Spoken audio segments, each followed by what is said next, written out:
Hello everyone, एक बार फिर से स्वागत है आप सभी का आपके अपने क्लास अंग्रेजी ज्ञान ऑनलाइन पर।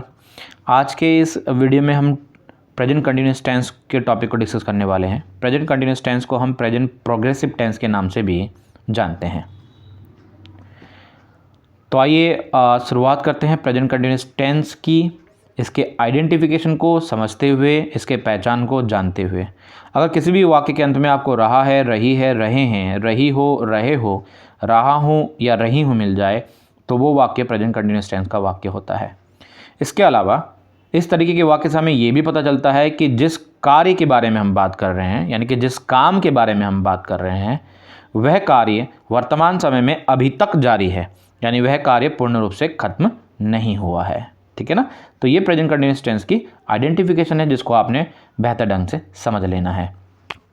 आइए, जब हम आइडेंटिफिकेशन को समझ चुके हैं तो दो एग्जांपल्स के जरिए देखते हैं कि किस तरीके के वाक्य हमें प्रेजेंट कंटिन्यूस टेंस के टॉपिक के दौरान दिए जाते हैं हिंदी से इंग्लिश में ट्रांसलेट करने के लिए।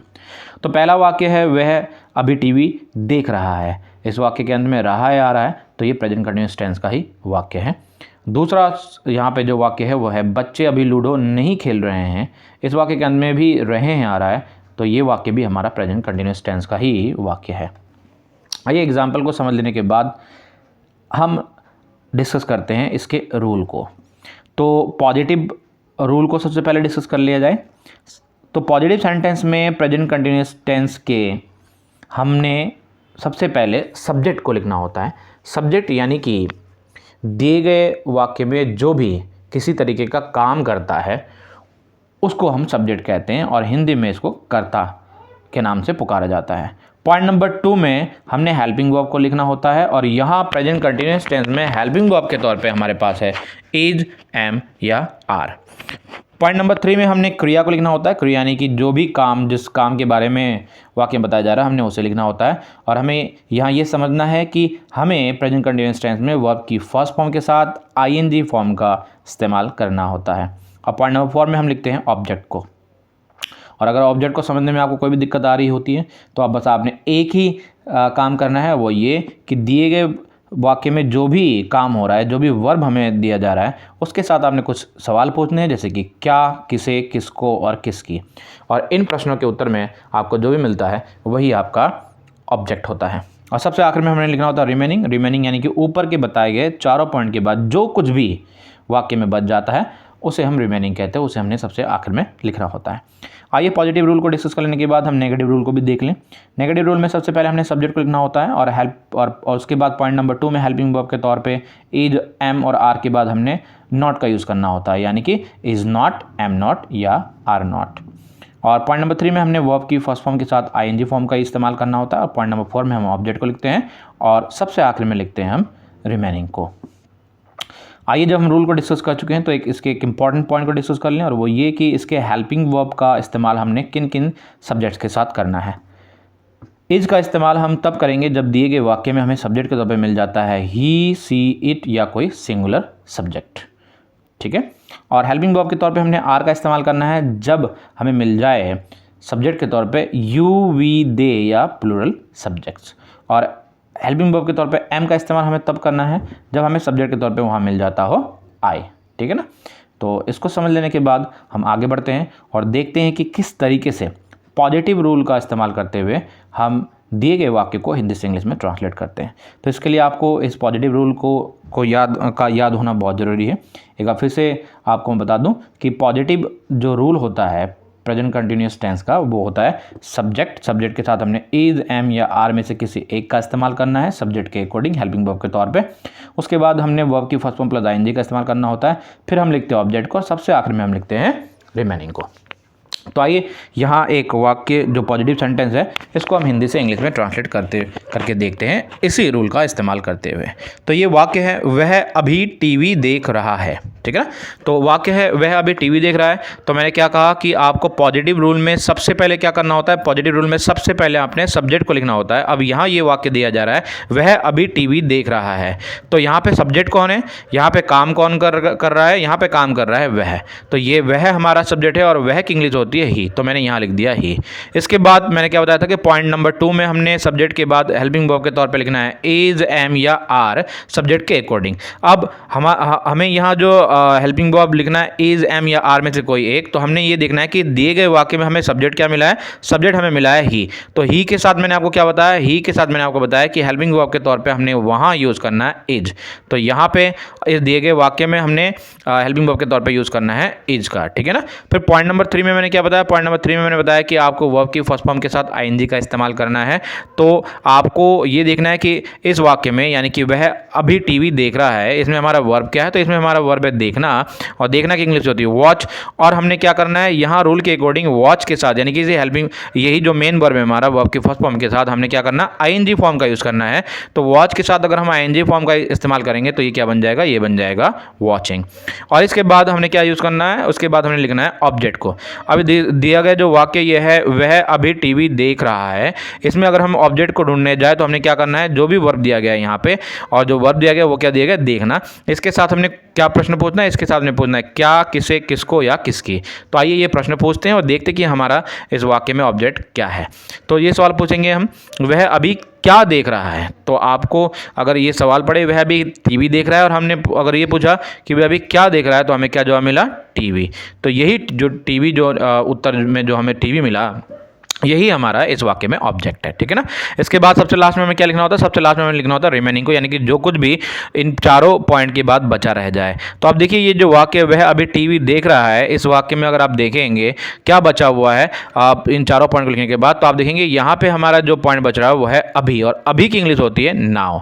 तो इस तरीके से वह अभी टीवी देख रहा है, ये वाक्य जो है, इस वाक्य का हिंदी से इंग्लिश में इंग्लिश जो बनेगा, सारे के सारे जो पॉइंट हमने यूज़ करे हैं प्रेजेंट कंटिन्यूअस टेंस के पॉजिटिव रूल का, तो स्टेप बाय स्टेप जो हमने इसको फॉलो किया, तो हमारा जो वाक्य बन कर आया है वो बना है he is watching TV now. तो देखा आपने किस तरीके से बड़ी ही आसानी से हमने इस रूल का इस्तेमाल करते हुए हमने बड़ी ही आसानी से इस दिए गए वाक्य को हिंदी से इंग्लिश में ट्रांसलेट कर लिया, ठीक है ना। तो आइए जब हमने पॉजिटिव रूल को के जरिए एक दिए गए वाक्य को हिंदी से इंग्लिश में ट्रांसलेट करना सीख लिया, तब हम डिस्कस करते हैं अब एक नेगेटिव सेंटेंस को नेगेटिव रूल के जरिए उसको सॉल्व करते हुए। तो यहाँ ये वाक्य है, बच्चे अभी लूडो नहीं खेल रहे हैं, ये वाक्य हमारा नेगेटिव सेंटेंस है। तो आइए इस नेगेटिव सेंटेंस को इस नेगेटिव रूल के जरिए हम सॉल्व करके देखते हैं। तो बच्चे अभी लूडो नहीं खेल रहे हैं, इसमें हमने सबसे पहले क्या लिखना है, सबसे पहले हमने लिखना है सब्जेक्ट। तो दिए गए वाक्य में हमारा सब्जेक्ट कौन है, बच्चे, और बच्चे की इंग्लिश क्या होती है, ये होती है चिल्ड्रन। इसके ठीक बाद हमने क्या करना होता है, सब्जेक्ट के बाद हमने यूज़ करना है हेल्पिंग वर्ब, और हेल्पिंग वर्ब के तौर पे हमने यूज़ करना है या तो इज का, या तो एम का, या तो आर का, प्लस में नॉट का, क्योंकि एक नेगेटिव सेंटेंस है।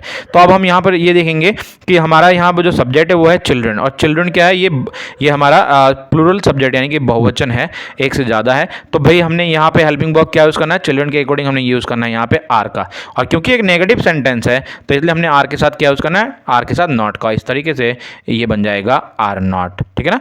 तो इसके ठीक बाद हमने मेन वर्ब, उसके ठीक बाद हमने क्या यूज़ करना है, हेल्पिंग वर्ब के बाद हमने यूज़ करना है मेन वर्ब को, और मेन वर्ब में हमने क्या करना है, उसके आईएनजी फॉर्म को लिखना है, यानी कि वर्ब की फर्स्ट फॉर्म के साथ हमने आईएनजी फॉर्म का इस्तेमाल करना है।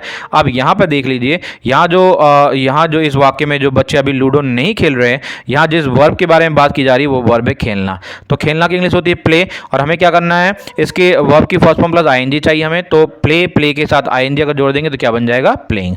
तो इस तरीके से हमने अपने अगले पॉइंट को भी समझ लिया। अब इसके बाद हमने क्या यूज़ करना है, इसके बाद हमने लिखना होता है ऑब्जेक्ट को, और ऑब्जेक्ट के लिए मैंने आपको क्या बताया था, ऑब्जेक्ट के लिए मैंने आपको बताया था कि हमें दिए गए वाक्य में जो भी हमारा वर्ब है उसके साथ हमने कुछ प्रश्न पूछने, जैसे कि क्या, किसे, किसको और किसकी।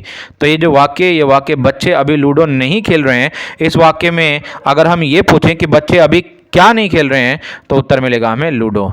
तो ये जो हमें उत्तर में जो हमें लूडो जो जवाब आया, यही हमारा इस वाक्य में ऑब्जेक्ट है, ठीक है ना। तो इसके बाद सबसे आखिर में हमने क्या करना होता है, इसके बाद सबसे आखिर में हमने रिमेनिंग को लिखना होता है। ये पूरा वाक्य जो है, बच्चे अभी लूडो नहीं खेल रहे, इस वाक्य को अगर आप पढ़ेंगे और देखेंगे कि सब्जेक्ट को लिखने के बाद, हेल्पिंग वर्ब प्लस नॉट को लिखने के बाद, वर्ब की फर्स्ट फॉर्म प्लस आईएनजी को लिखने के बाद और ऑब्जेक्ट को लिखने के बाद क्या बचा, तो आपको पता चलेगा कि यहाँ पे जो बचा है वो है अभी, और अभी की इंग्लिश होती है नाउ। तो इस तरीके से बच्चे अभी लूडो नहीं खेल रहे हैं, इस वाक्य का हिंदी से इंग्लिश में जो ट्रांसलेशन बना इस नेगेटिव रूल के माध्यम से वो बना children are not playing ludo now, ठीक है ना। तो इस तरीके से बड़ी आसानी से हमने प्रेजेंट कंटिन्यूअस टेंस के नेगेटिव सेंटेंस को भी हिंदी से इंग्लिश में ट्रांसलेट करना सीख लिया। तो आइए अब हम कुछ सेंटेंसेस को, जो कि यहाँ पे पॉजिटिव और नेगेटिव दोनों ही सेंटेंसेस दिए गए एक साथ, इन वाक्य को हम हिंदी से इंग्लिश में ट्रांसलेट करना सीखेंगे पॉजिटिव और नेगेटिव रूल के जरिए। तो यहाँ देखिए पहला जो वाक्य, ये पहला वाक्य, पत्रकार अभी सवाल पूछ रहे हैं, तो जाहिर तौर पे ये एक पॉजिटिव सेंटेंस है, तो हमने यहाँ पे पॉजिटिव सेंटेंस का रूल जो है यूज़ करना है। सबसे पहले पत्रकार अभी सवाल पूछ रहे हैं, इसमें हमने क्या लिखना है, सबसे पहले हमने लिखना है सब्जेक्ट। तो इस वाक्य में यानी कि पत्रकार अभी सवाल पूछ रहे हैं, इसमें हमारा जो सब्जेक्ट है वो सब्जेक्ट है रिपोर्टर, जो कि मैंने यहाँ लिख दिया। उसके बाद हमने इज, एम या आर का इस्तेमाल करना है सब्जेक्ट के अकॉर्डिंग, क्योंकि यहाँ प्लूरल सब्जेक्ट के बारे में बात की जा रही है, यानी कि पत्रकारों के बारे में बात की जा रही है, बहुत सारे पत्रकार हैं जो अभी सवाल पूछ रहे हैं, तो हमने यहाँ पे हेल्पिंग वर्ब के तौर पे लगाना है आर को। उसके ठीक बाद हमने क्या यूज़ करना है, इसके ठीक बाद हमने यूज़ करना है वर्ब की फर्स्ट फॉर्म प्लस आईएनजी को। वर्ब यानी कि किया गया काम, इस वाक्य में जो भी काम हो रहा है, तो देखिए इसमें जिस वर्ब के बारे में बात की जा रही है वो है पूछना, तो पूछना की इंग्लिश होती है आस्क, और हमने यहाँ पे फर्स्ट फॉर्म के वर्ब की फर्स्ट फॉर्म के साथ आईएनजी फॉर्म का इस्तेमाल करना है। तो आस्क के साथ अगर हम आईएनजी यूज़ करेंगे तो ये बन जाएगा आस्किंग। और इसके बाद हमने लिखना है ऑब्जेक्ट को। अब इस वाक्य को एक बार फिर से पढ़ लेते हैं। पत्रकार अभी सवाल पूछ रहे हैं, और मैंने आपको क्या कहा था, अगर आपको ऑब्जेक्ट को पहचानना है तो आपको दिए गए वाक्य में कुछ सवाल पूछने, जैसे क्या, किसे, किसको और किसकी।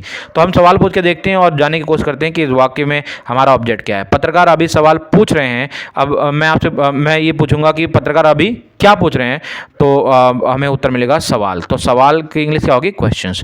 तो ये हो गया हमारा ऑब्जेक्ट। और उसके बाद हम लिखते हैं सबसे आखिर में रिमेनिंग को, यानी इस वाक्य में जो कुछ बचा रह गया, इस वाक्य में अभी बचा रह गया अभी, तो अभी की इंग्लिश होती है नाउ।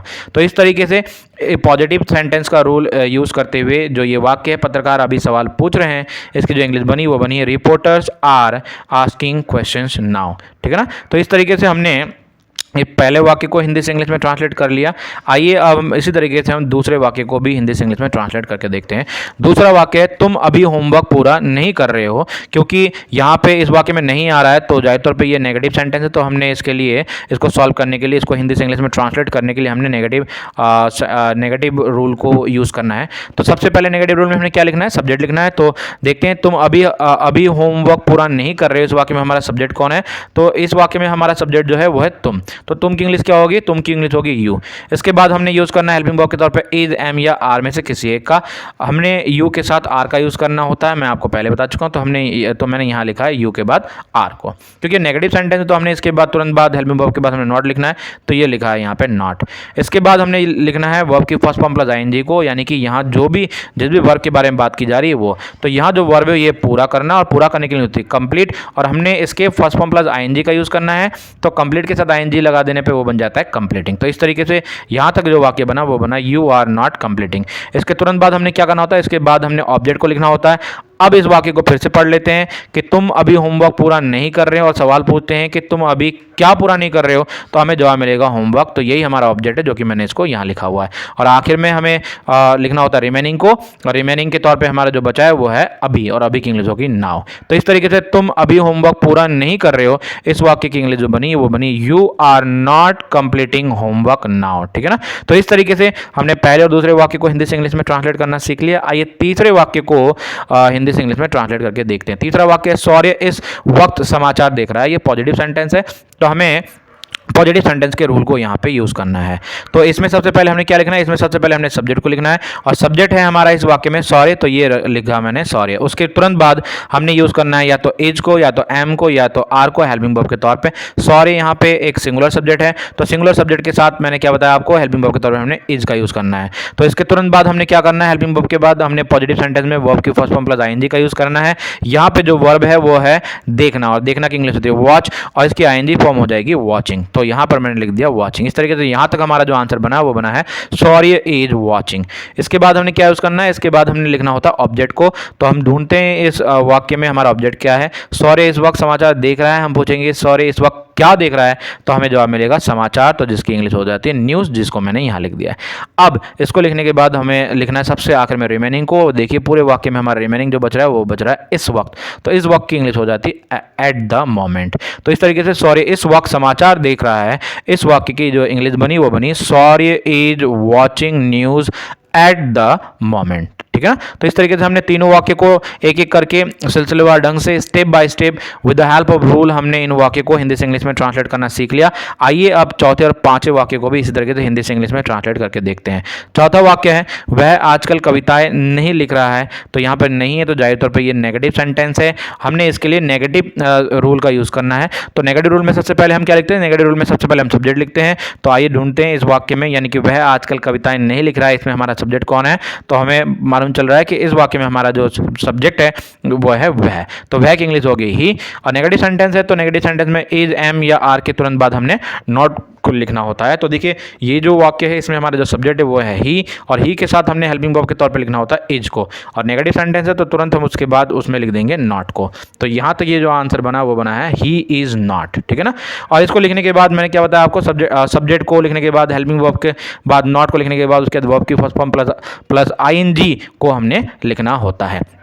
तो यहाँ जो वर्ब है हम देखेंगे वर्ब क्या है जिसके बारे में बात की जा रही है, तो वो है लिखना। तो लिखना की इंग्लिश होती है राइट, और हमने इसके आईएनजी फॉर्म को लिखना है तो राइट की आईएनजी हो जाएगी राइटिंग।